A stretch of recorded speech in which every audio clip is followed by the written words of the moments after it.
The 20th Letter, a narrative of hope, love and family. Dobranci, welcome to the 20th letter.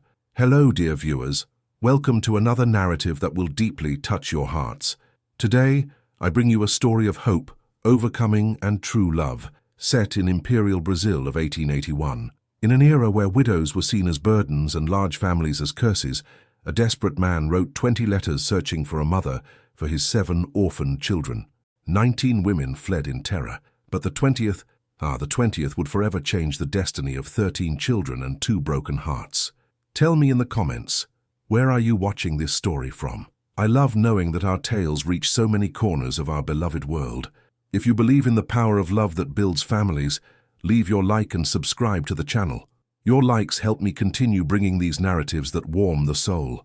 Texto Baixuas, the year 1881. Location: interior of Minas Gerais, Brazil. Rural region among golden coffee plantations and centennial olive trees, where one's word was worth more than signed paper and faith moved mountains.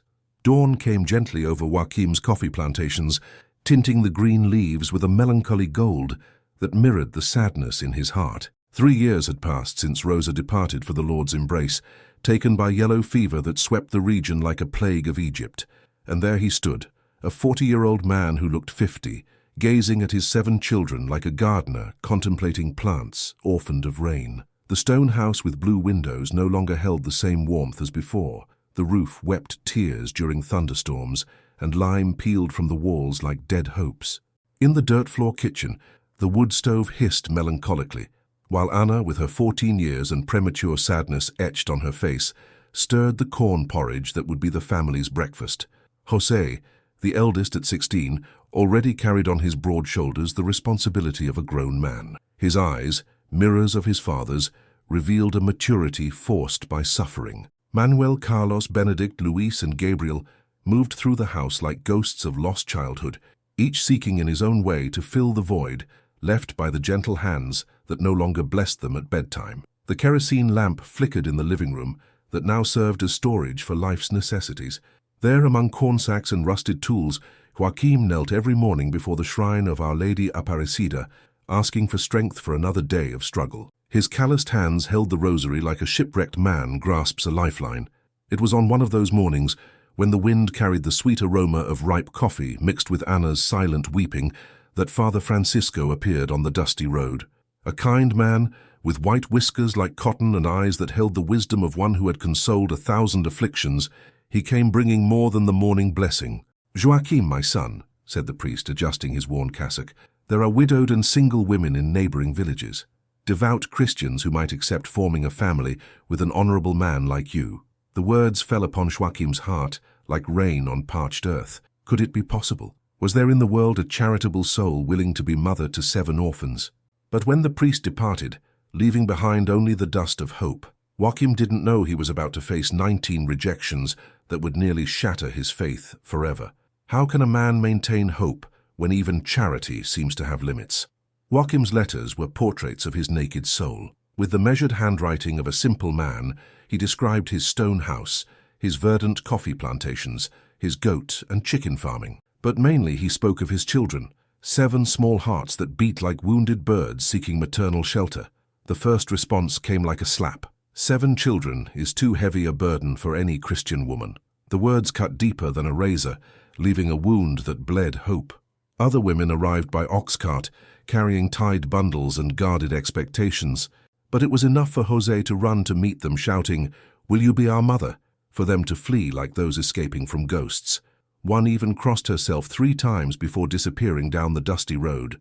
The 10th refusal came accompanied by unsolicited advice. Seek an orphanage for those children. A man alone cannot raise a family. Joaquim crumpled the letter with force that could break stones. Hannah found him weeping in the yard, hands covering his face like one hiding from his own pain. "Will Papa give up?" asked the girl, and her voice carried the echo of all losses. "No, daughter. Our Lord doesn't give up on us. I cannot give up on you." The 15th woman stayed only 1 hour, long enough for Gabriel, with his 7 innocent years, to cling to her skirt and ask if she was leaving like the others. The woman left the house like one fleeing from a leper colony, murmuring protective prayers.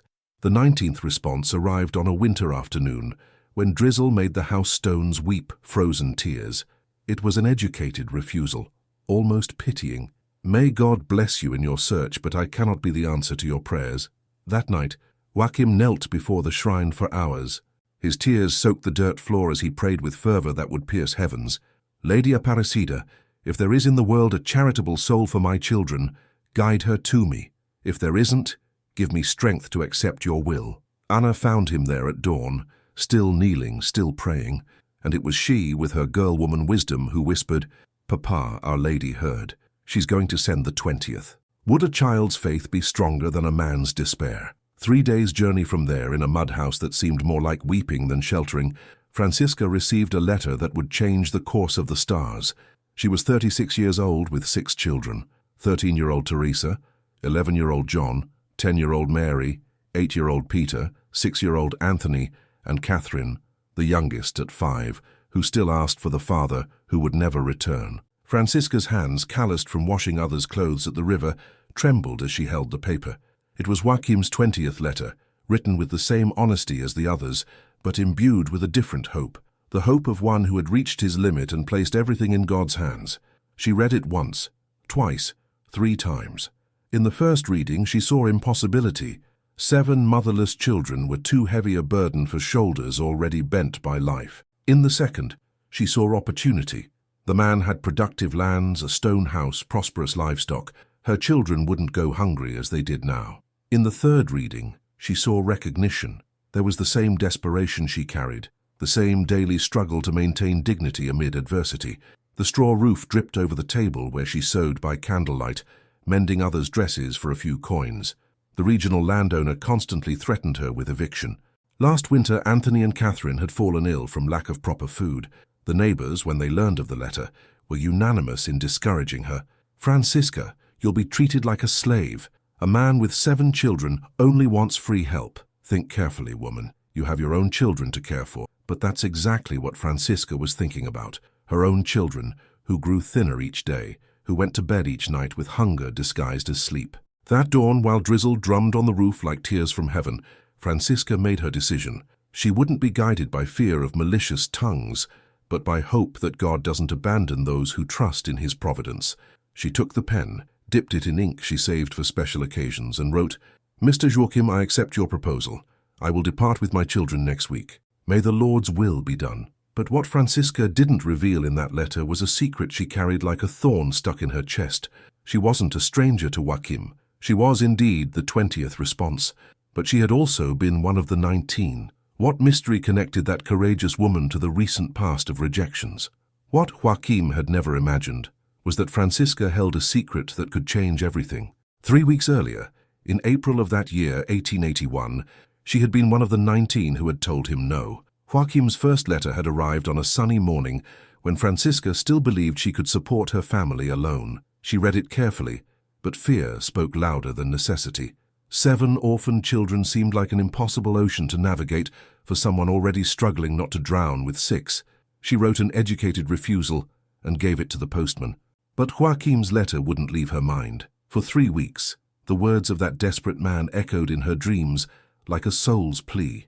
It was then that she made a decision that would change everything. She asked the postman to return her response. She said she had changed her mind. The man found it strange but obeyed. The rejection letter never reached Joachim's hands. Francisca then embarked on a secret journey. 2 days of travel in a borrowed ox cart, sleeping in drovers' lodges, taking only Teresa to help care for the younger ones. She arrived at Joachim's lands on a golden afternoon, when the sun painted the coffee plantations with melancholy. She hid among the plants like a spy of her own heart.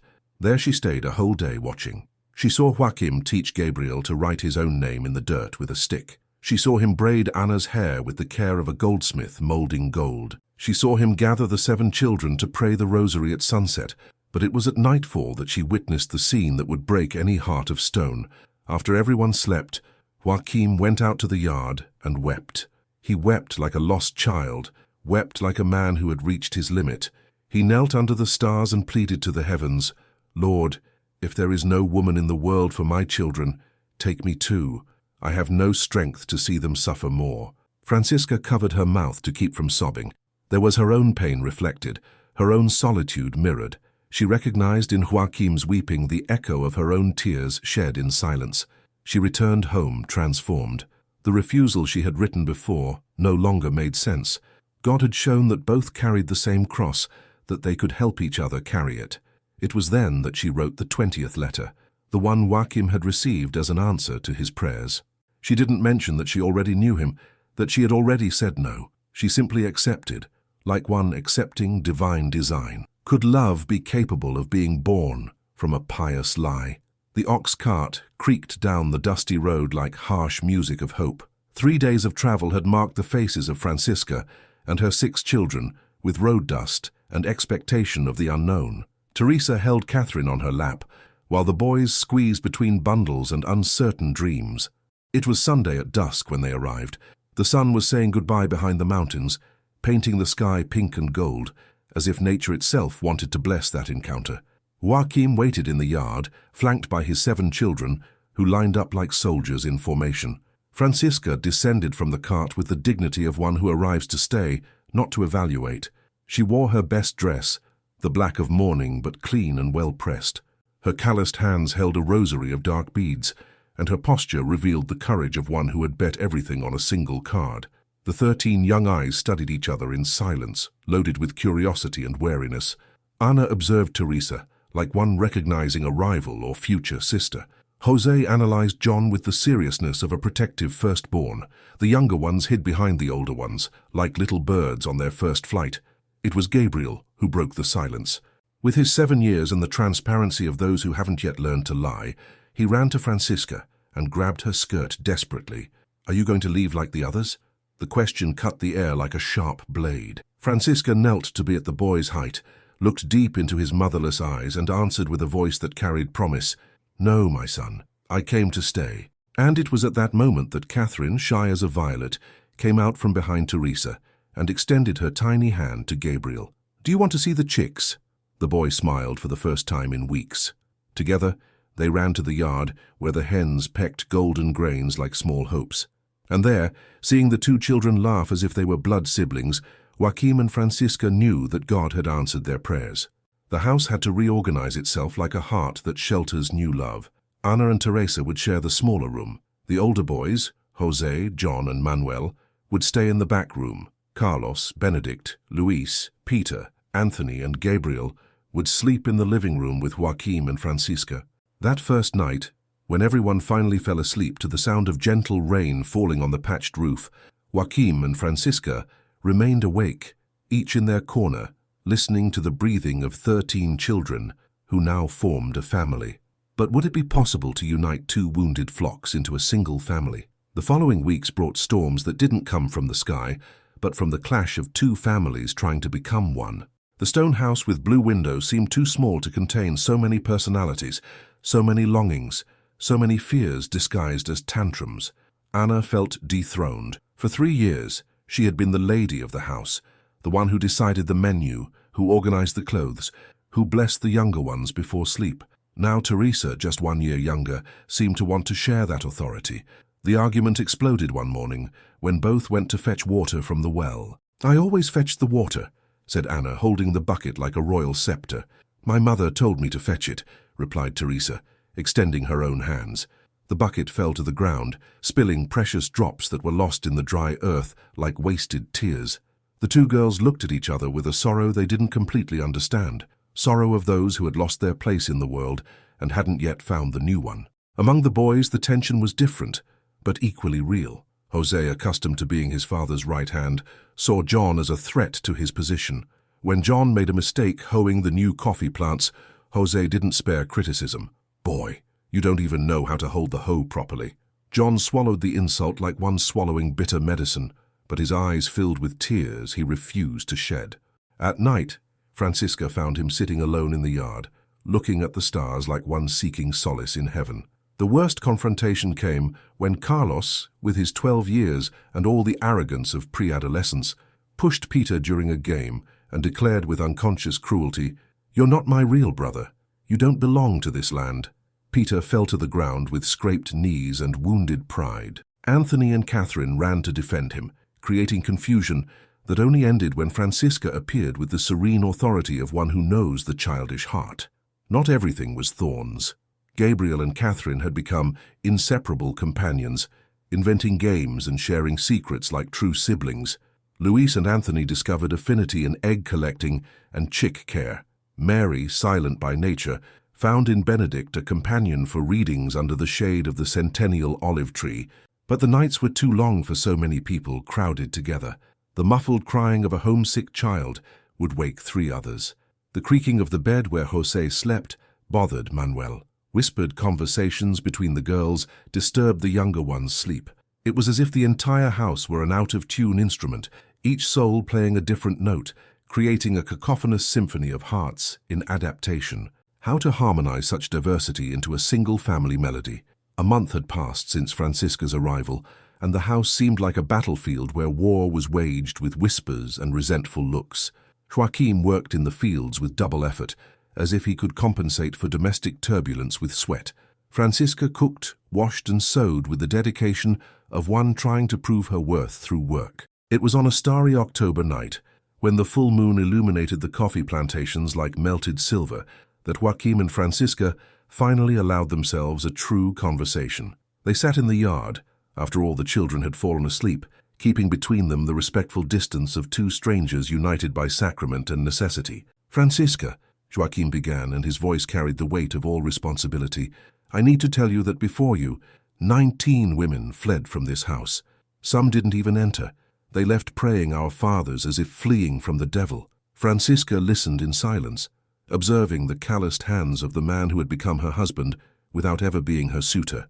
"I can't promise it will be easy," he continued. 13 children are a lot of responsibility for one woman. If you want to leave, I'll understand. But I ask for just 2 more weeks. 2 weeks to try to be a real family." The night breeze brought the aroma of ripe coffee and the melancholy song of crickets. Francisca remained silent for so long that Joaquim came to fear her response. "Joaquim," she finally said, and there was firmness in her voice like rock that doesn't waver. "I didn't come here to be a tester. I came to stay. But I have one condition."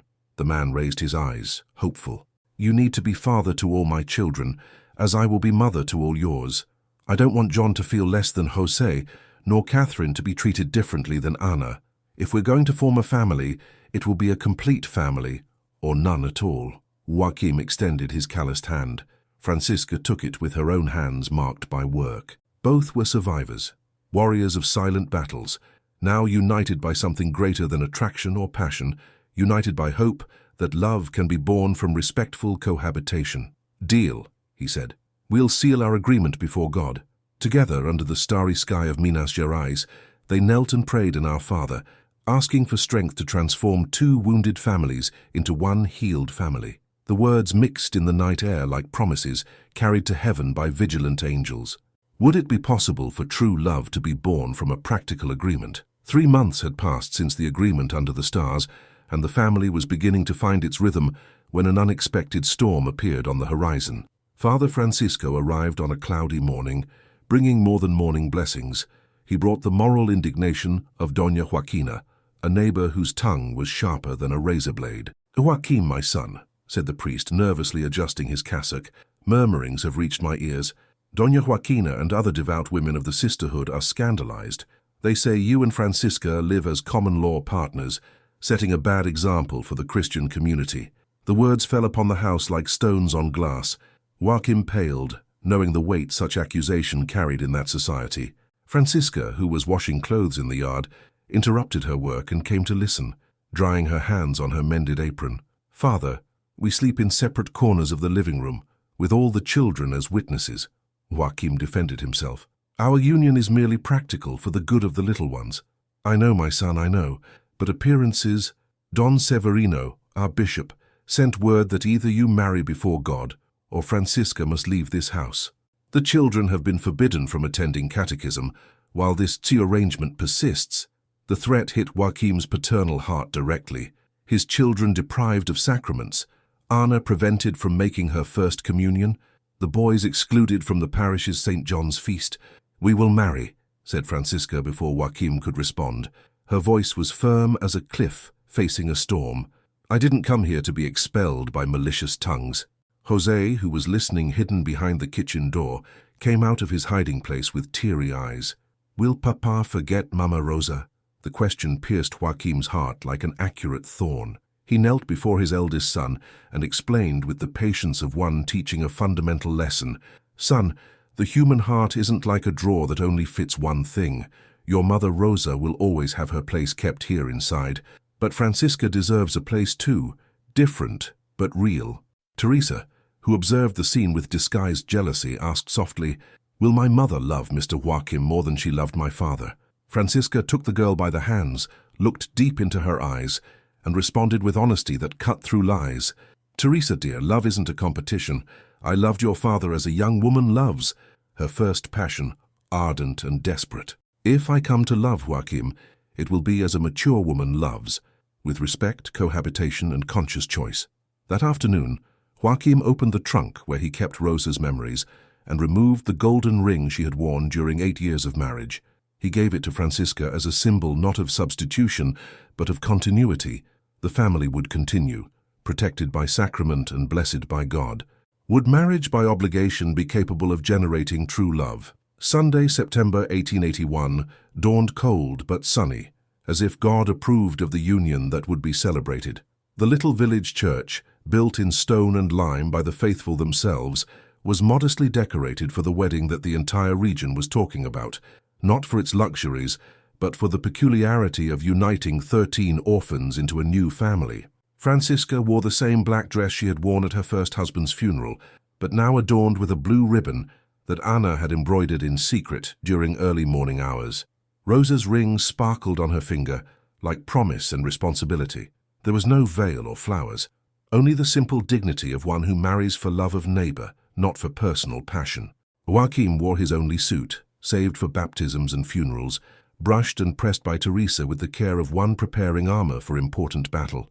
The 13 children lined up in the front pews like little soldiers of God, washed and combed, carrying in their chests the expectation of officially belonging to a family. Father Francisco celebrated the Mass with special solemnity, knowing he was blessing not just a couple, but the future of 13 children. His voice echoed through the simple church walls like prophecy. "Joaquim, do you accept Francisca as your legitimate wife, promising to be faithful to her in joy and sorrow, in sickness and health, loving and respecting her all the days of your life?" "I do," replied Joaquim, and his voice carried more than commitment. It carried hope. "Francisca, do you accept Joaquim as your legitimate husband, promising to be faithful to him in joy and sorrow, in sickness and health, loving and respecting him all the days of your life?" "I do," she said, and in her response was the serenity of one who consciously chooses the path to follow. There was no worldly celebration, only the blessing and return home in a silent procession where Gabriel and Catherine walked hand in hand like symbols of the union that had been consecrated. Along the way, other children from the region joined the cortege, humming litanies learned from grandmother. Back at the Stonehouse yard, Joaquim gathered the 13 children under the shade of the centennial olive tree. Francisca stood at his side, not as an accepted intruder, but as a mother chosen by God and blessed by the church. "Children," said Joaquim, and his voice encompassed all equally, "today we became a Christian family before our Lord. All of you have father and mother before God. You are siblings by divine grace, united not only by blood but by faith." It was Jose who broke the sacred silence of that moment. He approached Francisca, took her calloused hand in his, and said with a choked voice, "Welcome to our family, Mother Francisca." And there, under the blue September sky, 13 orphaned children discovered themselves to be children again. Would it be possible for a family to be born from sacrament when love was still crawling? 5 years passed like seasons succeeding each other in gentle dance. The stone house with blue windows had grown. Joaquim had built a veranda where Francisca sewed on sunny afternoons, and an additional room to accommodate the family that was expanding not in number, but in love. Jose, now 21, had married a sweet girl from a neighboring village and lived in a small house built on the paternal property. Anna, at 19, was engaged to a hard-working young man who courted her with flowers and shy verses. Teresa, at 18, had become a teacher for the region's children, teaching first letters under the shade of the same olive tree where the family gathered to pray. It was on a golden March afternoon that Anna came running down the dusty road, bringing in her eyes a special brightness that Francisca recognized immediately, the brightness of a woman carrying new life in her womb. "Mother Francisca," said Anna, and the words flew out like birds flying free. "I'm expecting a baby. I came to ask for your blessing as the second mother who raised me." Francisca embraced the girl she had helped turn into a woman, feeling in her chest a joy she didn't know could exist. She would be a grandmother by grace, not by blood. She would be loved by a child who would never know Rosa, but who would grow up hearing stories of two mothers, one who bore, another who raised. That night, when everyone was already sleeping and the house breathed in the peace of blessed homes, Joaquim and Francisca sat on the veranda as they did every night since their marriage. 5 years of cohabitation had created between them an intimacy made of small gestures, silent care, and mutual respect. "Francisca," said Joaquim, and his voice trembled like a leaf in the wind, "I don't know when it happened. I don't know how to explain it, but I love you." The words remained suspended in the air like golden butterflies. Francisca looked at the man who had shared with her the weight of raising 13 children, who had never made her feel less than Rosa, who had always treated her as a companion chosen by God. "Joaquim," she replied, placing her hand over his, "I love you too, but it's a different love from what I felt for my first husband. That was young love, ardent and desperate. This is love of one who worked side by side, of one who built something together, of one who found peace after the storm." He took her face between his work-calloused hands and looked at her as if seeing her for the first time. "You were my blessing disguised as trial. God knew we needed each other." And there on the veranda of the house that had become home, 5 years after a marriage of convenience, Joaquim and Francisca kissed for the first time, a kiss of gratitude, of recognition, of mature love that is born from the conscious choice to be together. Would it be possible that true love had waited 5 years to reveal itself? 15 years had passed since that 20th letter that had changed everyone's destiny. The stone house with blue windows had become the beating heart of a family that had spread like a leafy tree. Joaquim, at 55, had graying hair but eyes still alive with fulfilled hope. Francisca, at 51, carried on her face the marks of intensely lived life, smile wrinkles, serene eyes of one who had found her place in the world. The yard that had once sheltered the hesitant meeting of 13 orphaned children now bustled on Sundays, with 18 grandchildren who ran among the chickens and played in the shade of trees planted by their own grandparents. The long table, built by Jose and John working together, accommodated 3 generations united by what had grown far beyond blood ties. Teresa ran the region's school in a house donated by the neighboring farm. John had become a respected foreman. Mary had married a prosperous merchant. Peter was studying to be a teacher in Uro Preto. Manuel, Carlos and Benedict managed the farm alongside their father, while Luis was being ordained as a deacon, and Gabriel, the youngest, was preparing for medical school. It was at one of those Sunday gatherings, when the whole family came together for lunch after Mass, that one of the smallest granddaughters, Anna's daughter, asked the innocent question that cut through the air like a blade. "Grandpa, is Grandma Francisca a pretend mother to some of you?" The silence that followed wasn't uncomfortable, but reflective. Jose, now a mature man of 36, responded with the wisdom of one who had lived the transformation. "Listen carefully, little one. Family isn't just blood. It's whom God brings together to help each other in this life. Grandma Francisca is a real mother to all of us." Teresa, ever the teacher, added, "I grew up loving everyone as blood siblings. Today I can't imagine our family any other way. We're proof that love builds stronger bonds than nature." Anna, holding her youngest son on her lap, looked at Francisca with infinite gratitude. "My mother Rosa bore me, but Mother Francisca raised me." Both are true mothers, each in their time.